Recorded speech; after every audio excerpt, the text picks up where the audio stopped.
So now it's also time to talk to the lovely Sharon Lawton on setting goals for children.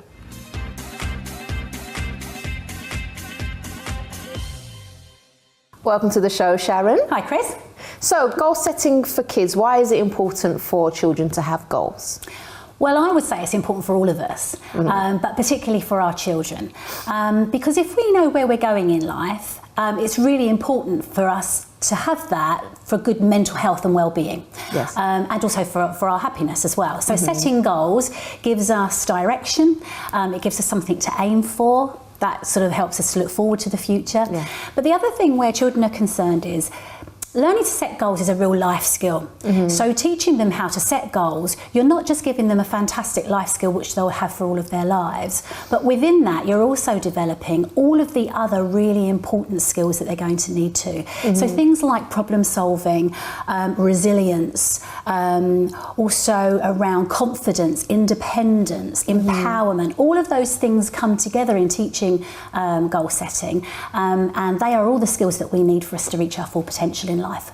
How soon should you start though? Because, I don't know, could it be like too much pressure if the child is too young, would you say? I think that's a really interesting question. I think even without realising it, we're setting goals for children right pretty much from when they're born. But we do it sort of like implicitly sort of as parents. Yeah. So we encourage them to meet their milestones. So we sort of mentally set a goal to get them to walk or to crawl, or when they're babies to reach out for things. So that's sort of goal setting right from early on. But if we're going to start making it a bit more explicit and sort of calling them goals and sitting down with children and talking about setting goals, then, you know, then I would say small achievable goals, make it something that's fun, maybe first of all a fun goal, something that is going to inspire them, and when they've achieved it feel that feeling of success and excitement of having achieved something. So never too early really.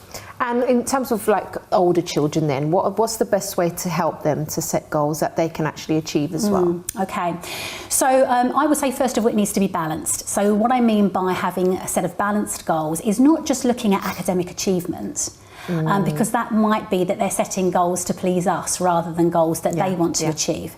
But it is important to make sure that the goals are balanced around a whole range of areas. So around friendship, around well-being, around healthy eating, around sports, you know, sort of fitness, healthy living basically. So a whole sort of range of areas is important, and that sort of gives balance.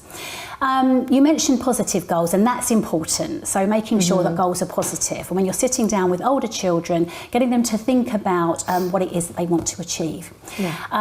Now, that's really important because our brain is an amazing thing. But what it does is it focuses on the things that we think about the most. So when it comes to goal setting, let me give you a little example. So if I said to you, don't think of a pink kangaroo. What are you thinking about? Kangaroo. Pink kangaroo. Chances are your viewers are doing the same thing. And that's because what happens is our brain's really obedient. So it focuses on what we don't want, and so it attracts it into our lives. So if we connect that to goal setting, what that means is if a young person sets a goal around, I don't want to fail my exams, or I don't want to be sad, what the brain's focusing on is fail exams, be sad. So goals need to be set in the positive. So if we think about the exam thing, it might be I want to succeed in my exams, and therefore I'm going to commit to 20 minutes extra studying every day. You know, that would be sort of a positive sort of frame around the goal. Now we know that the difference between successful people and unsuccessful people is about goal setting. So the most successful people in life are 4%, and they're the ones that really sit down, set themselves goals and write them. So as I said before, great goal setting and great skills for the future. Just one last question that I'd like to ask you, Sharon. In terms of actually sitting down and putting the goals together in the first place, do you think kids should be just left alone to do that themselves, or is it something that you would recommend parents do with the child in the first place? I think that's a really good question. I think, in my opinion, that it would depend obviously on the age. We also need to ensure, as I said before, about it being achievable and realistic. And so saying, okay, I want to play football for Chelsea might not be realistic, but they can set goals around improving their football skills to maybe move them forward. So I think it's about within sort of guidance, and it's about the parent being a coach themselves. Well, not taking over, obviously, as well. Exactly, because I think the danger is that then as parents, children set goals to please us rather than goals that are actually going to motivate them to be successful. Sharon, thank you so much. Pleasure. And we'll see you again very soon. Look forward to it. Thank you. Right,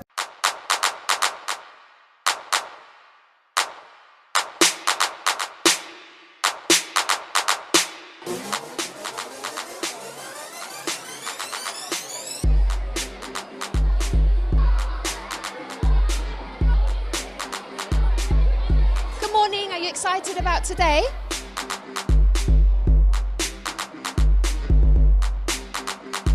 So, right, step, step, step, left, step, step, step, step back, point and wave. Good. Now we're going to go forward, forward, stomp, stomp, stomp, back, stomp, stomp, stomp, step back and point and wave. Good. Ready? Let's go. And turn. And turn. 1, 2, 3. Get out. To the side. Good. Middle. To the side. Good. Punch, punch, down. Punch, punch, punch, punch. So I can keep it close to the show. And again. So everyone, now I'm here with Shirley Arnold, who's the head teacher here at St Andrew's Church of England Primary School. So Shirley, why did you find it particularly important for your school to get involved with this? Well, it fits in really well with the work that we're already doing. We do something called protective behaviours, which teaches the children how to keep themselves safe, not only physically but mentally, and it fits in beautifully with our growth mindset ethos in school. Why do you think it's so important for children to open up about what they're feeling and what they're going through? I think now there's so much pressure on young children to act and behave in a particular way or wear particular clothes, and so the actual real sort of fundamental part of us that drives us, our feelings and our emotions, gets lost in all of that. So being able to talk about how we feel, even the smallest thing or the biggest thing, there's no problem that's too big or too small to talk to somebody. So this has really given all of us a medium, and you know what I've really loved? How not just the girls have got on board, but the boys have really enjoyed it too, and they've outdanced the girls, I think, this time round. Go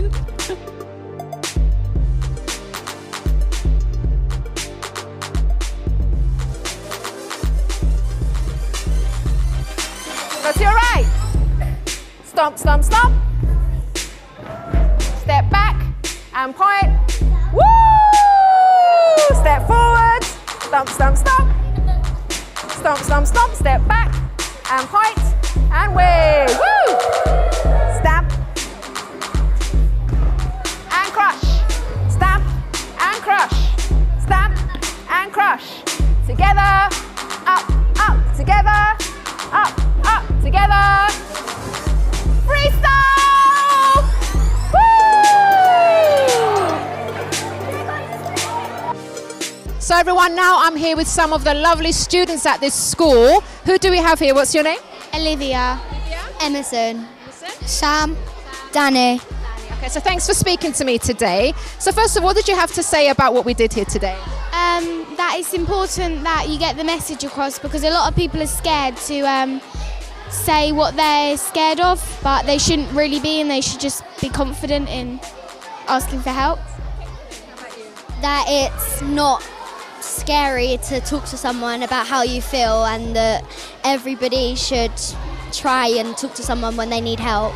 The dance helps you express yourself and your feelings, and that you can tell someone about how you feel, except from being scared. I think that everyone should have the right to feel happy, and they should be able to tell everyone if they have any troubles. Did you? So Shirley, just to ask you, what did you first think about the dance when it was introduced to you? I thought it was a brilliant idea. The more that we can get children active and the more that we can get them engaged with thinking about their own mental well-being, I think the better. Why do you think it is so important for children to open up about how they feel?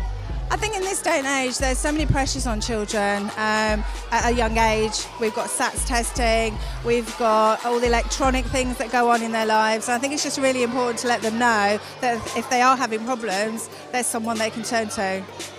And how do you think it went this morning? Oh, it was brilliant, absolutely brilliant.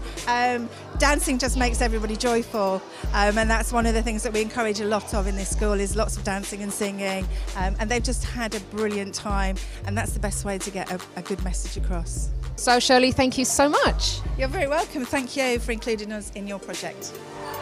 Well everyone, this is the wonderful St Andrew's Church of England Primary School. They've successfully completed the MHD challenge. They have been absolutely amazing. I absolutely love them. Fair play to the teachers as well, they've done it. And back to you in the studio.